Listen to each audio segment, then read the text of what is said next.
जय श्री राधे, जय श्री कुंज बिहारी, जय हरिदास। भक्तों, हमारे बांके बिहारी जी नित्य नई नई लीलाएं करते रहते हैं। वो तो है ही लीलाधर।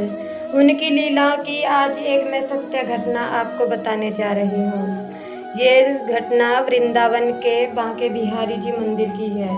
बांके बिहारी जी मंदिर में जो गोस्वामी परिवार है वो कई वर्षों से वहाँ सेवा दे रहा है।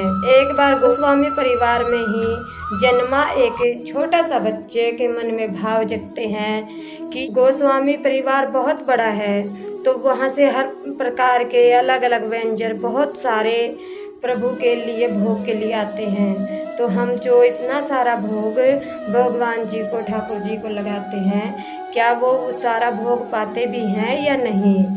तो उनके मन में यह भाव जगा।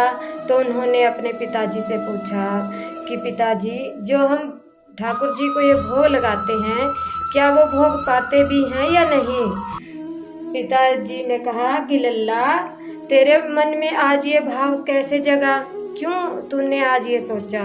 तो उसने कहा, नहीं पिताजी, आप मुझे बताइए। वो बच्चा बहुत छोटा था, तुतली आवाज़ में बोला, नहीं पिताजी, आप मुझे बताइए कि क्या बांके बिहारी जी हमारा भोग पाते हैं या नहीं। तो गोस्वामी जी ने सोचा कि आज लल्ला के मन में ये भाव जगे हैं, अगर मैं इसे ऐसे ही अगर बातों से कहूँगा तो हो सकता है आगे जाकर इसके मन में बांके बिहारी जी के लिए श्रद्धा कम हो जाए या इसका विश्वास में कुछ कमी आ जाए और ये बांके बिहारी जी को मात्र एक मूर्ति समझने लगे, जबकि बांके बिहारी जी तो साक्षात रूप में हमारे बीच में है। इसी का बच्चे के इस शक के भाव को दूर करने के लिए गोस्वामी जी अपने पुत्र को अपने साथ बांके बिहारी जी के भोग में ले गए और उधर अमृत भोग का भी समय हो गया था।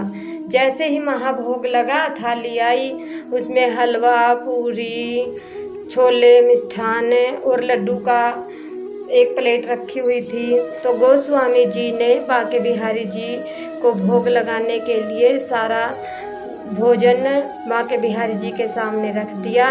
भक्तों, जब बांके बिहारी जी को भोग लगता है तो गोस्वामी जी भी नहीं देखते, तो अंदर का दरवाज़ा बंद कर दिया जाता है। और आपको पता ही होगा, महाभोग के लिए 20 मिनट के लिए द्वार बंद हो जाते हैं और बाहर सब बांके बिहारी जी का भजन कीर्तन कर रहे थे। तो इसी बीच जब भोग का समय पूरा हुआ तो गोस्वामी जी ने अपने पुत्र को साथ लेकर बांके बिहारी जी के पट द्वार खोले और सबसे पहले बांके बिहारी जी को आचमन करवाया। सबसे पहले भी बांके बिहारी जी को आचमन करवाया जाता है।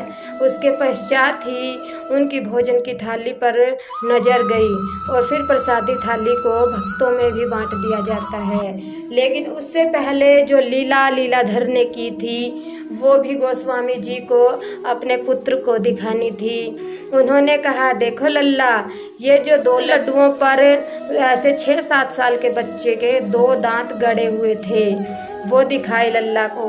तो लल्ला ने कहा, हाँ, ये तो बांके बिहारी जी ने ही खाए हैं। तो गोस्वामी जी ने पूछा, उन्हें लगा कहीं इसके हृदय में कुछ थोड़ा बहुत भाव ना रह गया हो। तो उन्होंने कहा, लल्ला, और चमत्कार देखोगे। तो लल्ला ने हाँ कर दिया कि हाँ देखूंगा। तो वो अपने लल्ला को उठाकर बांके बिहारी जी के मुख के पास ले गए। उन्होंने देखा कि बांके बिहारी जी के मुख पर वही लड्डू लगे हुए थे जिन लड्डुओं को बांके बिहारी जी ने झूठा कर रखा था। तो बच्चे को बहुत ही आनंद आया और उसका विश्वास पक्का हो गया। उसने कहा, हाँ पिताश्री, भगवान जी, ठाकुर जी तो हमारा भोग अवश्य ही पाते हैं। तो इसके बाद आपको ये घटना लग रही होगी कि वैसे सुनाई गई है, नहीं। इसका सत्य प्रमाण ये है कि ये 45 साल के गोस्वामी कृष्ण मृदुल जी महाराज के साथ बीती हुई आप बीती है। उन्होंने साक्षात लीलाधर के इस लीला को देखा है और उनके जो पिताश्री थे वो श्री मूल बिहारी जी थे। और जब कृष्ण मृदुल शास्त्री जी कथा श्रवण करते हैं भागवत की, तो सुनने वाले समय कहते हैं कि उनके मुख से ऐसा लगता है कथा सुनना जैसे समय बांके बिहारी जी कथा श्रवण कर रहे हों। बांके बिहारी जी से ऐसे ही भोग लगाते हैं जैसे हम किसी दर्शनीय स्थल को देखने जाते हैं। उस दर्शनीय स्थल को हम अपनी आँखों के द्वारा अपने मन में, हम अपने हृदय में उतार लेते हैं, पर वह दर्शनीय स्थल तो वहीं की वहीं रहता है ना। उसी तरह बांके बिहारी जी हमारे भोग को अपनी आँखों से अपने मन में भोग लगा देते हैं। हमें लगता है कि हमारी तो थाली ऐसी की ऐसी है, पर ऐसा नहीं है भक्तों। भाव को देखते हैं। जब हम भगवान जी के लिए कोई मिठाई खरीदते हैं उनको भोग लगाने के लिए, तो वो तो जब तक हम खरीदते भी नहीं उससे पहले ही हमारे भाव को चख लेते हैं। बांके बिहारी जी 56 भोग के नहीं, हमारे भाव के भूखे होते हैं। वो हमारे भाव, जब हम में भाव इतना हो जाता है, वो हमसे प्रेम करने लगते हैं, हमारे सच्चे भाव को देखते हैं, तो बांके बिहारी जी हमारे भोग लगाए बगैर कुछ खाते भी नहीं। और बांके बिहारी जी पर पूर्ण श्रद्धा रखिए। जिस दिन आप मूर्ति के भाव को निकाल कर लल्ला के भाव में आ जाएंगे, लड्डू गोपाल के भाव में आ जाएंगे, तो वह आपके साथ साक्षात लीलाएं करके दिखाएंगे और भोग भी लगाएंगे और आपके साथ खेलेंगे, कूदेंगे और नाचेंगे भी। बस उसके भाव के, उसके प्रेम के रंग में रंग कर तो देखिए। बोलो बांके बिहारी लाल की जय। जय श्री राधे, जय श्री कुंज बिहारी, जय हरिदास।